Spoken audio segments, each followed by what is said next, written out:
전주 폐기물 발전 시설이 논란인 가운데 폐기물 소각장이 전주에만 7군데나 됩니다. 하지만 이전이나 폐쇄 같은 근본 대책은 내놓지 못하고 있습니다. 정읍의 국책연구기관에서 실험용 원숭이가 탈출했습니다. 익산에서는 길고양이들이 집단 폐사한 채 발견됐습니다. 전북 지역도 하루 종일 초미세먼지가 기승을 부렸습니다. 6개 시군에 주의보가 내려졌고 내일도 미세먼지 오염도가 높을 것이란 예보입니다. 여러분 안녕하십니까? 전주 MBC 뉴스데스크입니다. 오늘 전북 지역에도 초미세먼지가 기승을 부렸습니다. 어제만 해도 청명했던 가을 하늘이 사라지고 하루 종일 미세먼지로 뒤덮였습니다. 내일도 대기오염이 극심할 것으로 예상된다는 게 기상청 예보인데요. 야외 활동은 잠시 미루시는 게 좋겠습니다. 한범수 기자의 보도입니다. 불청객 미세먼지가 청명한 가을 하늘을 뽀얗게 집어삼켰습니다. 미세먼지를 피해 외출을 삼가려는 사람들이 늘면서 평소 북적이던 가을 산책길은 한산해졌습니다. 미세먼지가 있으니까 텁텁하고 좀 눈도 떠기도 좀 불편하고 그래요. 전라북도 지역은 오늘 전주와 익산 등 6개 시군에 초미세먼지 주의보가 내려진 가운데 종일 극심한 대기오염에 시달렸습니다. 익산의 초미세먼지 농도는 오후 한때 매우 나쁨 수준인 세제곱미터당 134 마이크로그램까지 치솟아 도내에서 가장 높은 수치를 기록했습니다. 전주와 김제도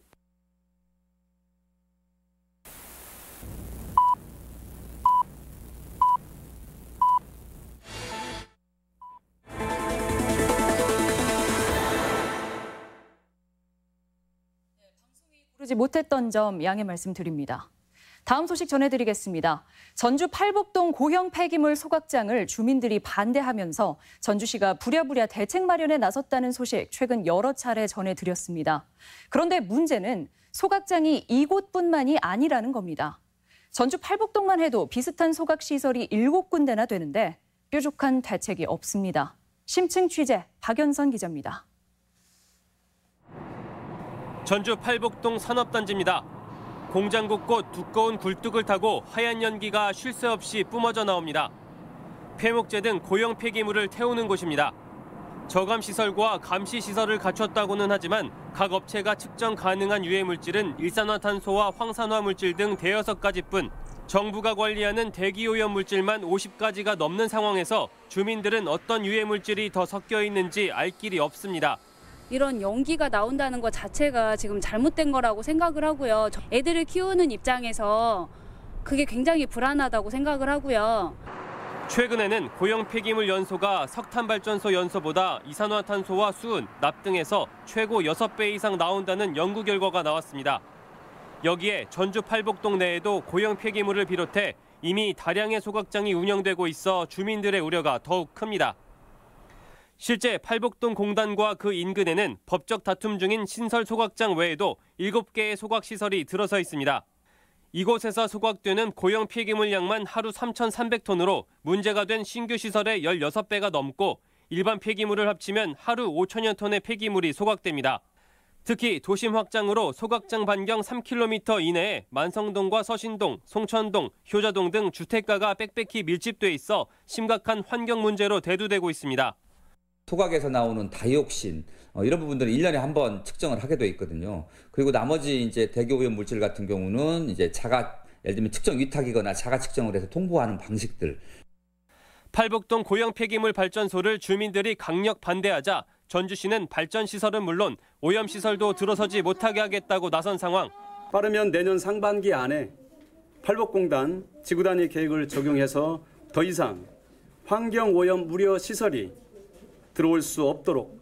하지만 현재 가동 중인 소각시설을 없앨 수도 공단을 옮기기도 어려워 도심 속 오염시설에 대한 논란은 가라앉지 않을 전망입니다. MBC 뉴스 박연선입니다. 계속해서 환경오염시설 관련 소식 전합니다. 미세먼지 발생의 원인의 하나로 화력발전소가 꼽히곤 하는데요.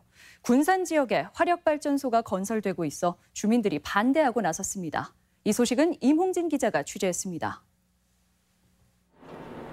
군산 비응도동 화력발전소 건설 현장에 포크레인과 덤프가 분주하게 움직이며 터닫기가 한창입니다. 목재 펠릿을 발전 연료로 하는 군장에너지의 SMG 발전소는 100메가와트급으로 앞으로 2년 후 가동을 목표로 하고 있습니다.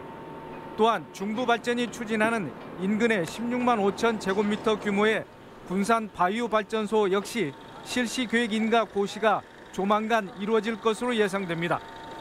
두 발전 사업체는 사용하려는 발전 연료에 문제가 없어 중앙정부의 사전 인허가 절차를 밟았다고 내세우고 있습니다. 환경부나 이제 뭐 산업통상자원부나 이제 군산시의 그런 실시계획인가 모든 허가를 다 적법하게 받고 공사를 진행하고 있는. 하지만 군산 지역 시민사회단체는 중부발전의 경우 당초 SRF 고형 폐기물을 발전 연료로 사용하려다 반대에 부딪혀 목재 펠릿으로 변경했다고 주장합니다. 또한 목재 펠릿은 고비용이어서 수지 타산을 맞출 수 없다며 발전 사업 자체를 백지화하라고 촉구했습니다. 이미 발전소 건설되어지고 연료 바뀌었을 때 그때는 대책이 없다는 거죠. 반대는 가장 큰 이유는 그겁니다. 시민사회단체들은 현재 8개의 발전소가 운영되고 있는 군산 지역은 비산먼지 등의 피해가 크고 적정한 전력 수요 관리가 필요하다며 발전소 신규 허가에 반발하고 있습니다. 군산시도 발전 사업체 건축 변경 허가 요구에 응하지 않고 있어 화력발전소 건설을 둘러싸고 법정 다툼으로 비화될 가능성도 배제할 수 없게 됐습니다. MBC 뉴스 임홍진입니다. 정읍에 있는 국책연구기관에서 실험용 붉은 털 원숭이 한 마리가 사육장을 탈출했습니다. 날이 어두워지면서 중단된 수색 작업은 내일 재개됩니다. 조수영 기자입니다. 오늘 정읍에 문을 연 한국생명공학연구원 산하 영장류 자원지원센터. 신약을 개발하고 실험하는 연구센터에서 실험용으로 기르던 붉은 털 원숭이 한 마리가 오늘 오후 3시 반쯤 탈환났습니다. 센터 측은 사육장 안에 있던 붉은 털 원숭이 한 마리가 7m 높이의 담장을 넘어 달아났다고 밝혔습니다. 소방당국과 경찰은 수색을 벌였지만 날이 어두워지자 철수하고 내일 다시 수색을 벌이기로 했습니다. 센터 측은 붉은 털 원숭이가 사람을 해치는 동물은 아니라고 밝혔으며 자세한 탈출 경위를 조사하고 있습니다. 공원 산책로와 잔디밭 곳곳에서 고양이들이 맥없이 쓰러진 채 죽어가고 있습니다. 모두 공원 주변을 떠돌며 살던 길 고양이들입니다. 지난달 30일부터 일주일간 이렇게 이유를 알지 못하고 죽어간 고양이가 무려 4마리나 됩니다. 이제 시름시름 앓고 이제 이 주변이 시커멓거나 토해요. 앞발이 좀 흙이 잔뜩 묻어서 이렇게 부비적거린 그런 것처럼 흙이 잔뜩 묻어 있고요.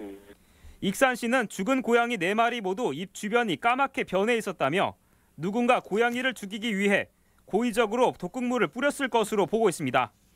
MBC 뉴스 조수영입니다. 새만금 재생에너지 비전을 두고 정치권에서 공방이 커지고 있습니다. 국회 예산심사 과정에서도 쟁점이 됐는데 새만금의 기회가 될 것이라는 여당과 졸속 추진이라는 야권이 팽팽히 맞섰습니다. 김한광 기자입니다. 국회 내년도 예산안 심사 종합정책 질의에서 새만금 재생에너지 비전이 쟁점이 됐습니다. 10조 원 투자 규모의 새만금 태양광 풍력 발전 계획인데 여야의 의견은 정반대로 엇갈렸습니다. 야당 의원들은 30년을 기다린 새만금의 고작 태양광이냐며 사업 계획 변경을 따졌고 여당 의원들은 전라북도의 특혜라며 새만금 개발의 기회를 강조했습니다. 환황의 경제권의 중심으로 하겠다고 했는데 갑자기 엉뚱하게 태양광을 한다고 그러니까 이거는 새만금 전북에 주어지는 엄청난 특혜다. 정부는 사업 부지가 개발 유예 지역으로 새만금 개발은 계획대로 진행된다고 반박했습니다. 또 신재생에너지 전환은 세계적 흐름으로 연관 산업과 연구 개발을 집적한 클러스터 조성의 계기가 될 것임도 밝혔습니다. 하지만 야권은 여론 수렴을 하지 못했다는 절차적 문제까지 제기했습니다. 주민들 소통이 부족한 것은 저희도 인정합니다. 지금부터라도 주민들께 설명을 드리고 의견을 모아가는 과정이 필요하다. 이렇게 큰 국책 사업을 이렇게 준비 없이 할 수 있는가? 새만금 재생에너지 비전이 정치적 쟁점으로까지 확산되면서 향후 사업 추진에 적잖은 부담으로 작용할 전망입니다. MBC 뉴스 김한광입니다. 전주시가 전주 부성 복원을 위해 발굴 조사에 나선 가운데 성곽 흔적이 확인됐습니다. 전주시는 한국전통문화전당 인근에서 시굴 조사를 벌인 결과 폭 5.2m, 길이 34m, 높이 20cm의 전주 부성 기초 부분의 일부를 최초로 확인했다고 밝혔습니다.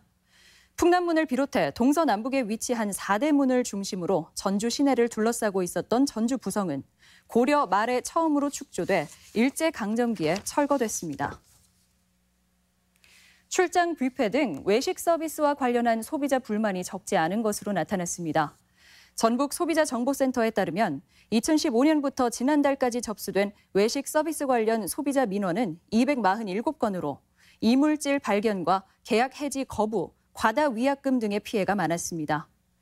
소비자센터는 계약서상의 계약 내용을 분명히 명시하고 불공정한 문구가 담기지 않도록 확인해야 한다고 조언했습니다.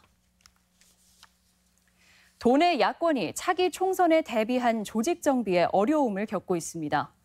민주평화당 전북도당은 국민의당 분당 이후 4고 지역구가 된 군산과 남원 임실 순창에 조속한 지역위원장 임명을 건의했지만 1년 가까이 공석입니다. 바른미래당 전북도당은 지난 지방선거 이후 공석인 도당위원장에 최근 정운천 의원을 임명했을 뿐 사무처장이 사퇴하고 지역위원장 공모에서도 4명이 신청하는 데 그쳤습니다. 오늘의 간추린 소식입니다. 호남권 9개 상공회의소는 공동 성명을 내고 KTX 호남 직통 노선을 촉구했습니다. 이들은 2005년 충북 오송이 분기역으로 결정되면서 3,000원의 추가 요금과 시간 손실이 상당하다며 이같이 주장했습니다. 군산사랑 상품권에 이어 남원시도 내년 3월부터 남원사랑 상품권을 발행한다고 밝혔습니다. 남원사랑 상품권은 1,000원권과 만원권으로 발행되며 5% 할인된 금액으로 연간 500만 원까지 구매할 수 있습니다. 한국도로공사 전북본부는 오는 14일까지 만 20세 이상 만 39세 이하 청년들을 대상으로 고속도로 휴게실에서 간식과 식사류로 청년 창업을 희망하는 지원자를 모집합니다. 선발된 5팀은 다음 달부터 영업을 개시합니다.